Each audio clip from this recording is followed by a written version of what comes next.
What is the binding energy? बंधन ऊर्जा किसे कहते हैं? किसी नाभिक की बंधन ऊर्जा से आप क्या समझते हैं? What do you mean by binding energy?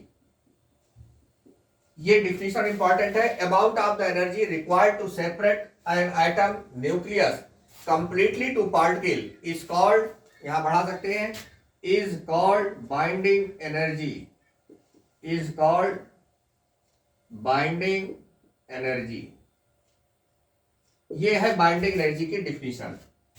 Amount of energy यानी कि ऊर्जा की वह मात्रा, रिक्वायर्ड जो आवश्यक होती है, to separate an atom nucleus परमाणु के न्यूक्लियरों को अलग करने के लिए जो आवश्यक होती है, कंप्लीटली बिल्कुल रूप से, उसे क्या कहते हैं?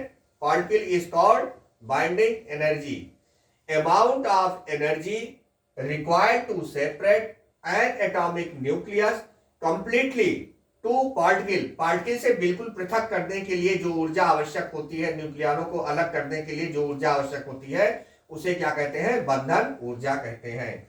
किसी नाभिक की बंधन ऊर्जा वह न्यूनतम ऊर्जा होती है जो उसके न्यूक्लियनों को पृथक करने के लिए आवश्यक होती है। किसी नाभिक की बंधन ऊर्जा वह न्यूनतम ऊर्जा होती है जो उसके न्यूक्लियनों को पृथक करने के लिए आवश्यक होती है। Amount of energy required to separate an atomic nucleus completely to particle is called binding energy. Thank you.